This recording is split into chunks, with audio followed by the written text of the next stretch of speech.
Kaliningrado. Desde hace mucho tiempo ha sido una espina en el costado de la OTAN, la carta de triunfo de Rusia para hacer que cualquier intento de defender a los estados bálticos sea casi imposible para la OTAN. Sin embargo, ahora Vladimir Putin está al borde de perder finalmente el enclave ruso. Aquí está el porqué. ¡Vamos! Exploremos el planeta.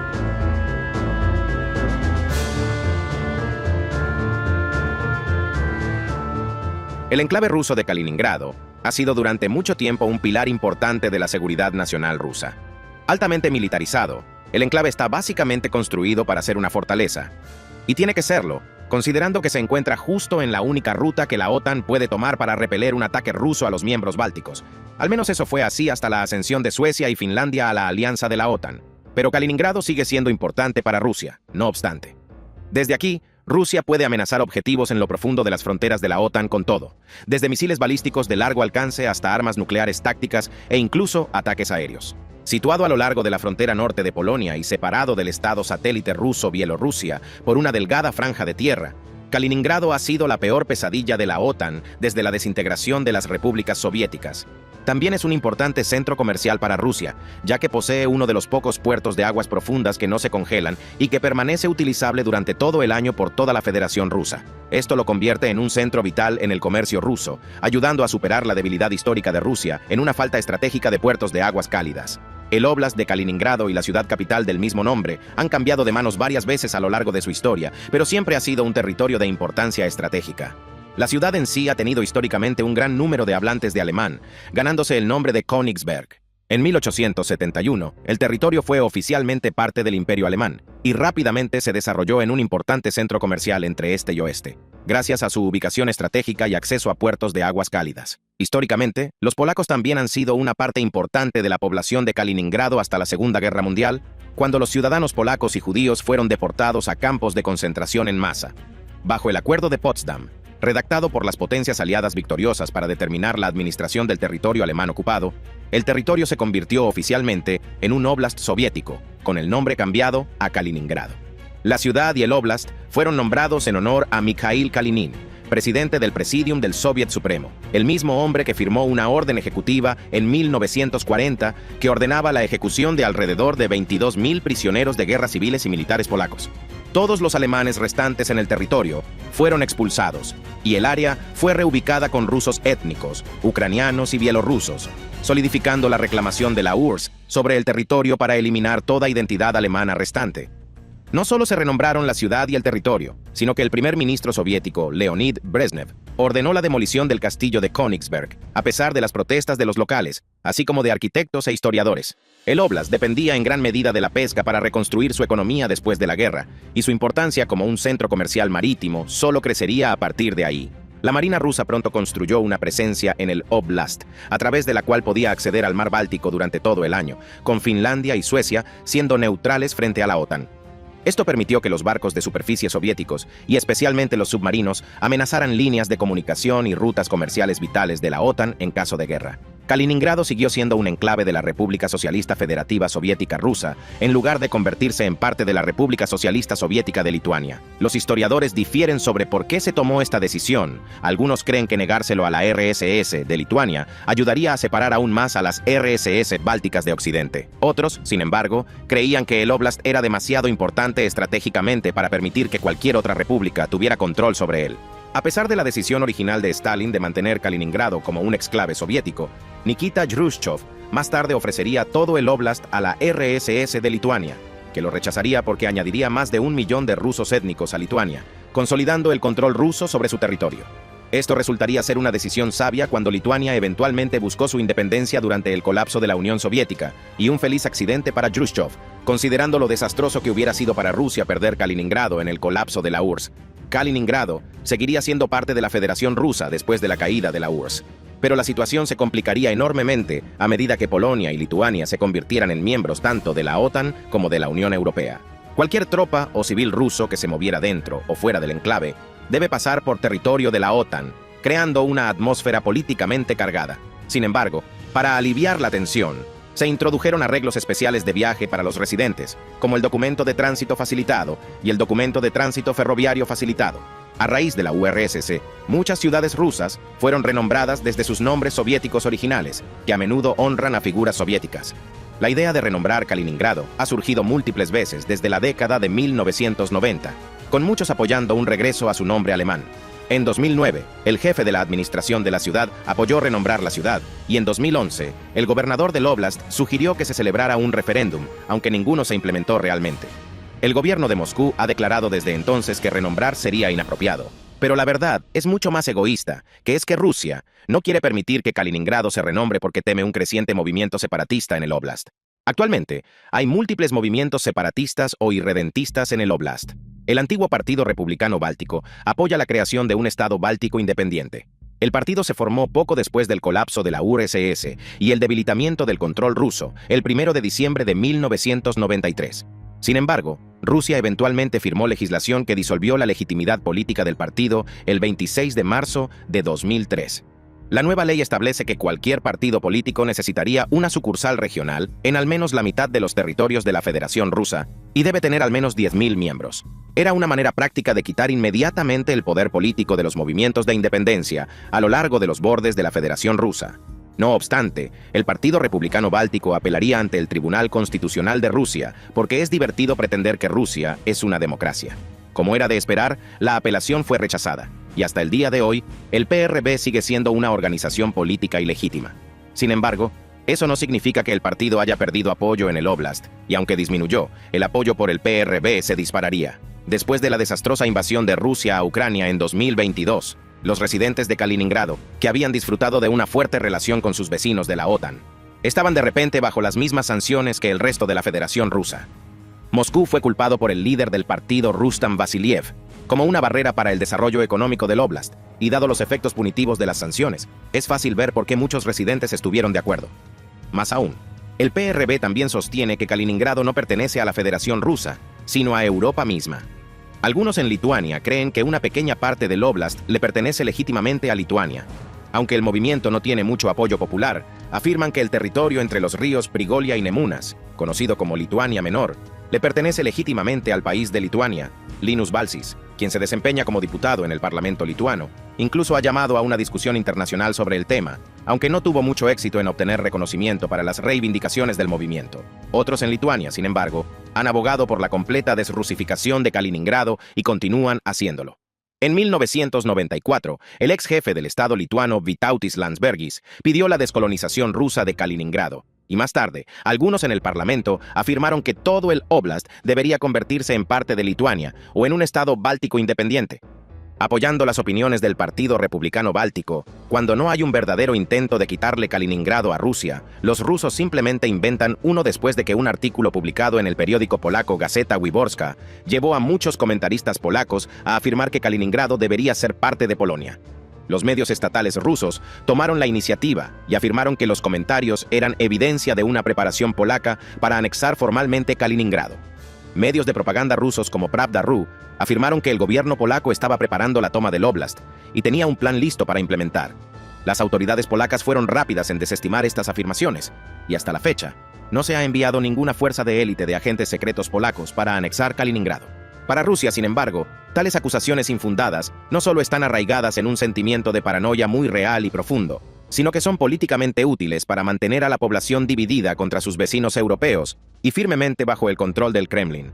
En la década de 1990, algunos alemanes intentaron revertir la colonización de Kaliningrado utilizando la Carta de Reversa Definitiva sobre el gobierno ruso.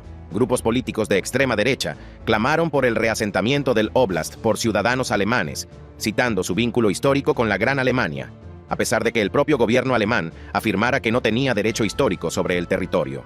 Grupos alemanes recaudaron fondos para establecer asentamientos en el Oblast, uno en Yasnaya Poliana, que los alemanes llamaron Trajenen, y el otro optando por construir viviendas en la aldea de Okovatka, en el distrito de Gusevsky, en Yarnaya Poliane. El grupo Aktion Deutsches Königsberg recaudó fondos para construir viviendas para alemanes étnicos y una escuela de lengua alemana. La afluencia de trabajos bien remunerados en la construcción rápidamente atrajo a muchos otros a la zona, y pronto la población de alemanes étnicos aumentó a más de 400, en lugar de ser regresados los habitantes originales alemanes. Aunque la mayoría de los colonizadores revertidos eran en realidad alemanes rusos, muchos de ellos incapaces de hablar alemán y rechazados como inmigrantes por el gobierno alemán debido a pruebas insuficientes de ascendencia alemana. A pesar de esto, un segundo asentamiento comenzó a construirse en 1998. Inicialmente, la administración rusa local ignoró en gran medida el movimiento alemán. Después de todo, estaban resultando ser un beneficio económico para las aldeas locales. Sin embargo, a medida que la noticia del movimiento para reasentar Kaliningrado se difundía en los medios alemanes, el gobierno ruso comenzó a actuar con firmeza. Dietmar Meunier, fundador del movimiento para el reasentamiento, fue prohibido de viajar a Kaliningrado en 2006, completamente por su propia voluntad, y no bajo la amenaza de caer accidentalmente por una ventana. Meunier vendió sus acciones en el proyecto a Alexander Mantai, quien rápidamente lo convirtió en una empresa con fines de lucro, pero finalmente vería todo liquidado en 2015 por violar las leyes rusas sobre ONG. Todos los gobiernos europeos y la Unión Europea reconocieron a Kaliningrado como parte de la Federación Rusa, pero la gente misma puede tener una opinión diferente, con las dificultades impuestas sobre ellos debido a la invasión de Rusia a Ucrania y las subsiguientes sanciones.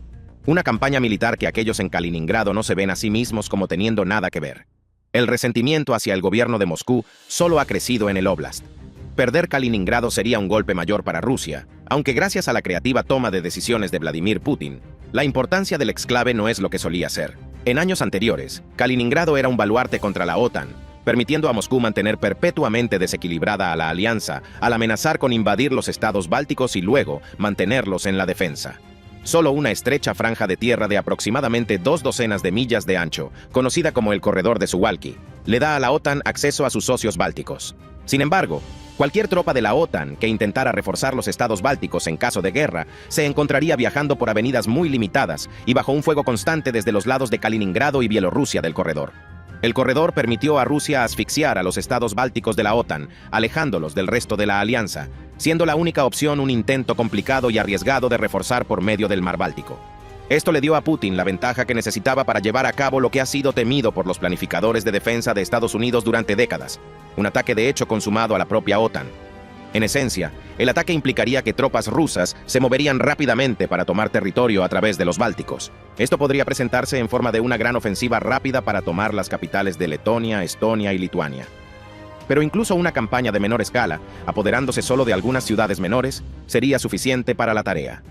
Enfrentados a un pequeño número de defensores de la OTAN, los abrumadores miembros del ejército ruso rápidamente se apoderarían de los objetivos, en cuyo punto todo lo que tendrían que hacer sería simplemente pasar a la defensa. Las fuerzas de la OTAN que intentaran romper en los Bálticos tendrían que atravesar el corredor de Suwalki, una propuesta que podría requerir semanas de campañas aéreas y de misiles antes de que fuera seguro para las fuerzas terrestres intentar un cruce. Para entonces, el desgaste de la guerra y las amenazas de escalada nuclear podrían ser suficientes para disuadir completamente una incursión. La estrategia de Rusia se basaba en 2 claves: la dificultad de atravesar el corredor de Suwalki o intentar reforzar por mar, y la renuencia de la OTAN a luchar contra Rusia justo en su propia frontera, lo que requería ataques a objetivos rusos dentro de su propio territorio, y por lo tanto, provocando una escalada nuclear. La pregunta final era ¿cuántos estados de la OTAN arriesgarían honestamente una guerra nuclear total por los Bálticos, especialmente si Rusia solo estaba ocupando algunas ciudades cercanas a su propia frontera?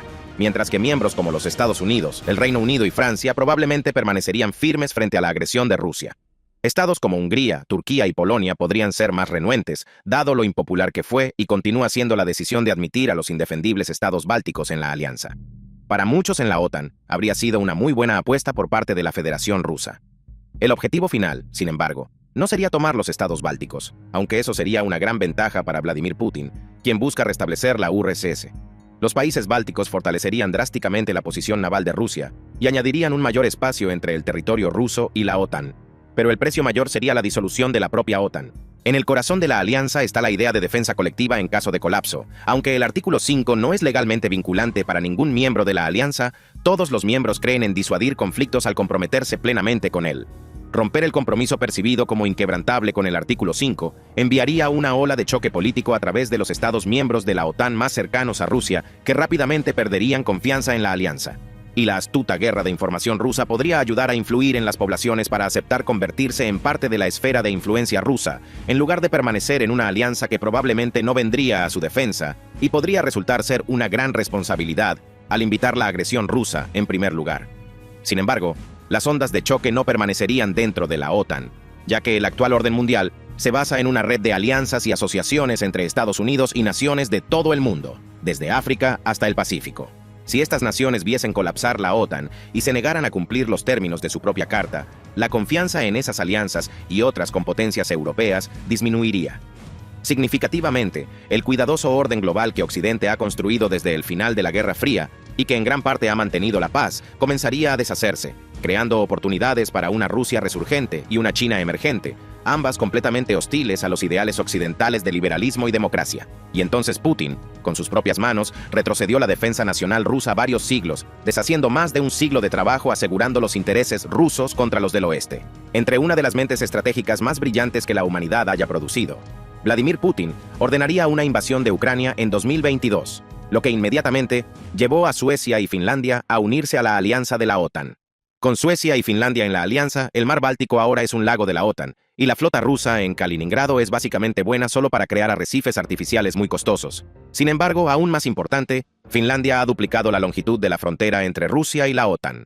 Un movimiento de gran inteligencia por parte de Putin, y coloca a las fuerzas de la OTAN en Finlandia a menos de 2 horas de viaje de San Petersburgo.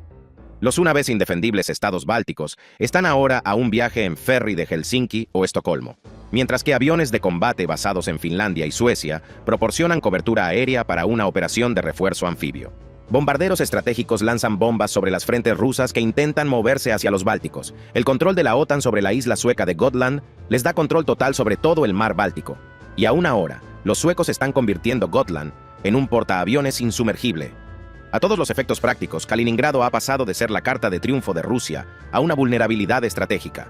El mismo corredor de Suwalki, que una vez las fuerzas de la OTAN tuvieron que atravesar bajo niveles peligrosos de fuego, ahora corta los refuerzos rusos del enclave. Los barcos en Kaliningrado, que alguna vez tuvieron que apresurarse para cortar la costa báltica de los refuerzos de la OTAN, ahora están amenazados con ser promovidos a submarinos y salen del puerto.